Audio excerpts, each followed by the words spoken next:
बिस्मिल्लाहिर्रहमानिर्रहीम वीवर्स, उम्मीद करता हूँ सब खैरियत से होंगे। आज का जो हमारा डिस्कशंस का टॉपिक है वो है hamate equation. Hamate equation organic chemistry का एक इंपॉर्टेंट लॉन्ग क्वेश्चन है जो कि एग्जाम में काफ़ी बार आया होता है, तो आप लोगों ने इसको अच्छे से तैयार करना है। तो सबसे पहले हम देखते हैं इसका इंट्रोडक्शन।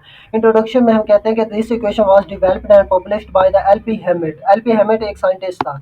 इन 1937 1937 में इसने एक इक्वेशन दी थी as follow up the qualitative observations को फॉलो करते हुए। इन 1937 पब्लिकेशन 1937 में हमारे पास क्वालिटेटिव ऑब्जर्वेशंस को पब्लिश किया गया था। उन्हीं क्वालिटेटिव ऑब्जर्वेशंस को फॉलो करते हुए 1937 में हमारे पास लोइस ब्लैक हेमेट साइंटिस्ट ने एक न्यू इक्वेशन दी थी जिसका नेम उसने रख दिया हेमेट इक्वेशन। हेमेट इक्वेशन जो है हमें क्या डिस्क्राइब करती है, हमें हेमेट इक्वेशन में उसने क्या डिस्क्राइब किया, क्या चीज़ें उसने एक्सप्लेन की, वो हम आगे नेक्स्ट देखते हैं। तो सबसे पहले हम देखते हैं कि इसकी definition. This equation was described a linear free energy relationship. ये हमें जो है ना लीनियर फ्री एनर्जी रिलेशनशिप के बारे में ये इक्वेशन हमें बताती है।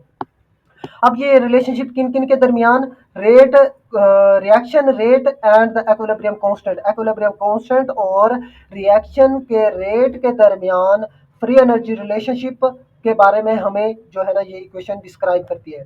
फॉर अ मैनी रिएक्शन, बहुत सारे रिएक्शन के लिए। लेकिन जो है ना उसने कहा कि ये वो वाले रिएक्शंस, बहुत सारे वो रिएक्शंस तो हमने कहे, लेकिन वो वाले रिएक्शंस जिनमें हमारे पास बेंजोइक एसिड के डेरिवेटिव्स या बेंजोइक एसिड या उसके जो डेरिवेटिव्स होते हैं वो वाले हमने रिएक्शंस लेने हैं। जिसे हम ये भी कह सकते हैं एरोमेटिक रिएक्शंस। एरोमेटिक जितने भी होते हैं हमने वो वाले रिएक्शंस लेने हैं with the meta and para substituents. जिन अब वो बेंजोइक एसिड वाले भी कौन से, जिन पे हमारे पास मेटा और पैरा पोजीशन पे हमारे पास सब्स्टिट्यूएंट्स अटैच होंगे, हमने वो वाले रिएक्शंस लेने हैं।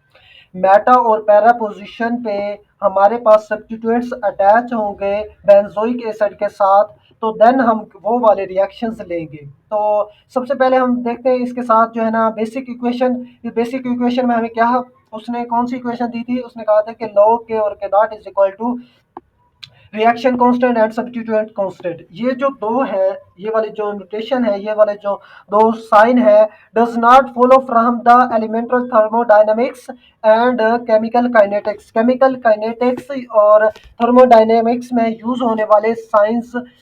हम नहीं कहेंगे कि ये वो वाले साइन है, बल्कि हम ये कहेंगे कि ये जो है ये साइन है हमारे पास हेमेट इक्वेशन के साइन।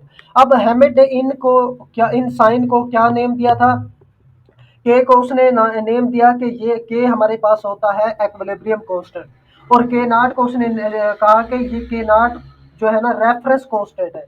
और ये जो है ना रो, इस रो को उसने नेम दिया कि ये हमारे पास रिएक्शन कांस्टेंट है। इसको उसने रिप्रेजेंट किया रिएक्शन कांस्टेंट को, रिएक्शन कांस्टेंट के लिए यूज किया। और इस सिग्मा जो कि हम कहते हैं, कभी कभी इसको हम सिग्मा कहते हैं, लेकिन यहाँ पे हम सिग्मा यूज नहीं करेंगे, बल्कि हम इसे कहेंगे कि ये हमारे पास सब्स्टिट्यूएंट कांस्टेंट है। क्या है, सब्स्टिट्यूएंट कांस्टेंट। तो इसके बाद इस जनरल इक्वेशन पे उसने एक ग्राफ भी दिया था। उस ग्राफ में उसने क्या बताया, उसने कहा था कि जब हम इसका ग्राफ जो है ड्रा करते हैं तो हमारे पास एक स्ट्रेट लाइन जो है ना वो हमें देखने को मिलती है। तो इसके बाद है हमारे पास एग्जाम्पल। तो एग्जाम्पल में हमारे पास एक ये बेंजीन है, बेंजीन के ऊपर कार्बोक्सिलिक एसिड हमारे पास अटैच है और नीचे जो है ना एक सब्स्टिट्यूएंट्स अटैच है। अब इसमें हमारे पास यहाँ पे वाटर है। अब इस वाटर ने जो है ना इस हाइड्रोजन से जो है ना इसको रिमूव करके यहाँ पे बना देता है H3O पॉजिटिव बना देता है। जबकि यहाँ पे जो है ना रिमेनिंग क्या बच जाएगा, O negative, C O O negative बच जाएगा। C O O नेगेटिव क्यों बच जाएगा, क्योंकि हमारे पास ऑक्सीजन भी क्या हो जाएगी, डेफिशिएंसी हो जाएगी। तो जब डेफिशिएंसी हो जाएगी तो हमारे पास नेगेटिव चार्ज आ जाएगा। तो इसके बाद है इन अदर रिएक्शन। हमारे पास एक और एग्जांपल है इथाइल बेंजोइट की। इथाइल बेंजोइट में हमारे पास जो है ना ये बेंजीन है, यहाँ पे एक सब्स्टिट्यूएंट अटैच है। और मेटा पोजीशन पे, मेटा पोजीशन कौन सी पोजीशन होती है, जो कि फर्स्ट और थर्ड पोजीशन जो होती है ना, फर्स्ट और थर्ड पोजीशन, यहाँ से ये वाली जो पोजीशन होती है फर्स्ट और थर्ड पोजीशन को हम मेटा पोजीशन कहते हैं। मेटा पोजीशंस पे हमारे पास जब एक सब्स्टिट्यूएंट्स अटैच हो, तो हम जब इसका रिएक्शन करवाते हैं NaOH में, NaOH में हाइड्रोलाइसिस करवाते हैं, तो हमारे पास क्या बनता है, एक हमारे पास यहाँ पे है वाटर। हम लेंगे एक क्या लेंगे, वाटर का मॉलिक्यूल। हमें पता है कि वाटर में एक H पॉजिटिव होता है और एक होता है OH नेगेटिव। जब हम इसकी वाटर की ब्रेकिंग करवाते हैं तो इसमें से जो OH है, OH नेगेटिव, वो जाके अटैक करता है C2H5 पे। तो यहाँ पे वो बना देता है C2H5OH बना देता है। और यहाँ से जो एक हाइड्रोजन होता है, वाटर का एक हाइड्रोजन, वो जाके इधर अटैक करता है ऑक्सीजन पे। तो ये क्या बना देता है, यहाँ पे COOH C2H5OH। और यहाँ पे आप लोगों ने सब्स्टिट्यूएंट्स भी अटैच कर लेना है। सॉरी, यहाँ पे मैंने लिखना भूल गया, लेकिन आप लोगों ने यहाँ पे लिखना है, सब्स्टिट्यूएंट्स भी साथ अटैच करना है। उसके बाद ये तो थी हमारे पास जनरल इक्वेशन पे, उसने ये जो है ना एक एग्जांपल दी। उसके बाद हमने कहना है कि जब हमारे पास, अगर हमारे पास एक ग्राफ बनता है बिटवीन द के एंड के, एक हमने के स्मॉल लेना है, एक हमने कैपिटल लेना है, एक जो है ना हमने के लेना है सब्स्टिट्यूएंट कांस्टेंट के लिए, एक हमने लेना है रिएक्शन कांस्टेंट के लिए, इक्विलिब्रियम कांस्टेंट, और एक हमने लेना है रिएक्शन कांस्टेंट के लिए। तो सबसे पहले हम देखते हैं कि ये जो है ना लोग जो है ना लोग के नॉट की जगह हमने लिख दिया कैपिटल के। तो हमारे पास ये एक स्ट्रेट लाइन के लिए ये हमारे पास एक इक्वेशन ड्राइव होती है कि log k is equal to rho log k plus c. ये हमारे पास एक इक्वेशन बनती है जब हमारे पास एक स्ट्रेट लाइन ऑब्टेन होती है। नेक्स्ट हमारे पास है इन दिस इक्वेशन के स्मॉल के और कैपिटल के जो है ना, ये दोनों क्या है, वेरिएबल्स हैं। इसमें ये दो है ना, ये और ये दोनों क्या है, वेरिएबल्स है। और सी क्या है, सी हमारे पास है इंटरसेप्ट ऑफ लाइन। और ये जो हमारे पास ये जो है ना रो क्या है, रो यहाँ पे हम रिप्रेजेंट करेंगे स्लोप ऑफ लाइन। ये क्या है, स्लोप ऑफ लाइन। इसको हम क्या कहेंगे, स्लोप ऑफ लाइन। ये हमारे पास दो वेरिएबल्स हैं और इसको हम क्या कहेंगे, इंटरसेप्ट ऑफ लाइन।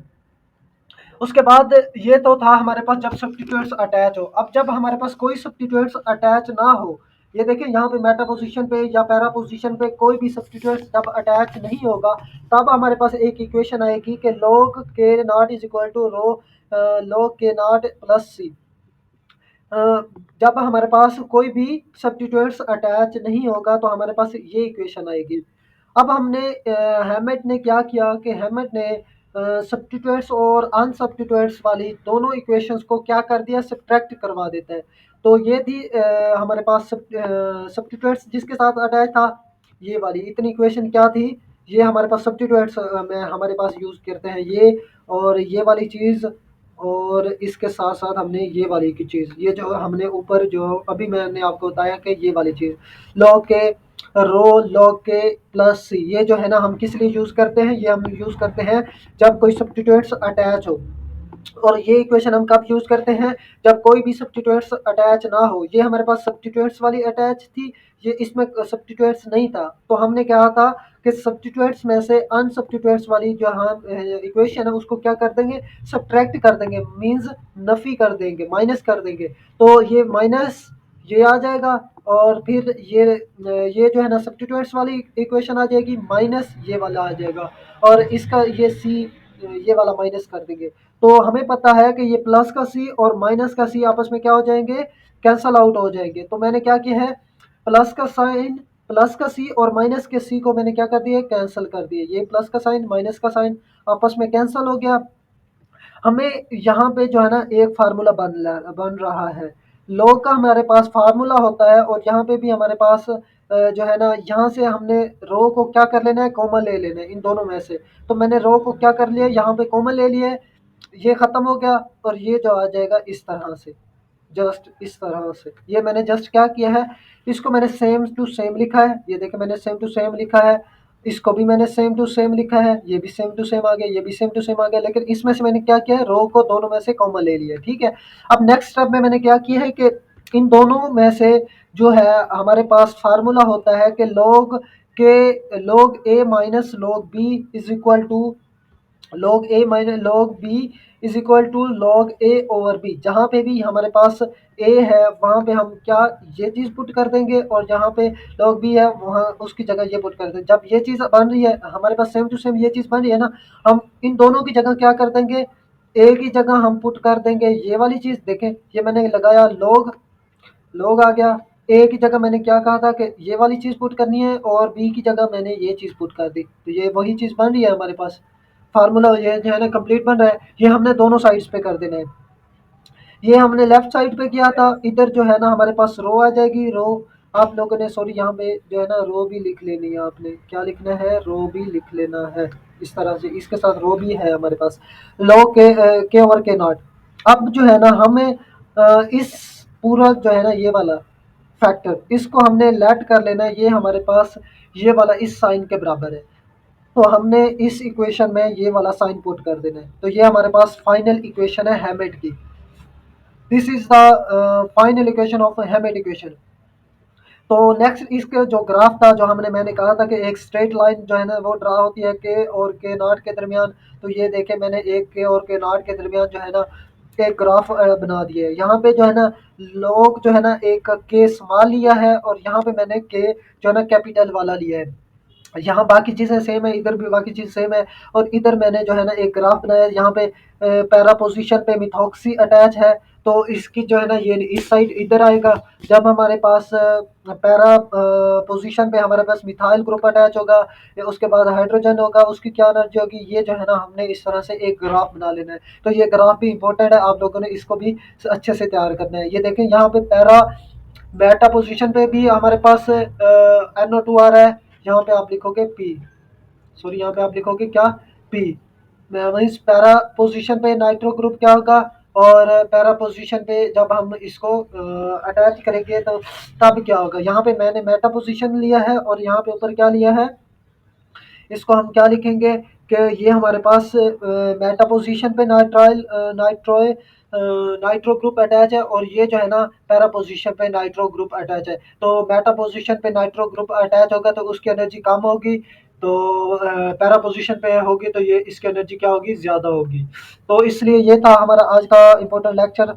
तो उम्मीद करता हूँ आप लोगों को समझ आई होगी। अगर आप लोगों को समझ आए तो आप लोगों ने हमारा जो चैनल है उसको सब्सक्राइब करना है और नेक्स्ट अपने दोस्तों के साथ भी शेयर करना है, ताकि नेक्स्ट आने वाली जो लेक्चर्स है आप लोगों को मिलते रहे। तो मिलते हैं इंशाल्लाह नेक्स्ट वीडियो के साथ, और इसके जो रिमेनिंग एप्लीकेशंस और लिमिटेशंस हैं हैमिट इक्वेशंस की, तो वो इंशाल्लाह नेक्स्ट लेक्चर में मैं इसका अपलोडिंग कर दूंगा, तो आप लोगों ने वो भी इंशाल्लाह देख लेनी है। ठीक है, मिलते हैं इंशाल्लाह।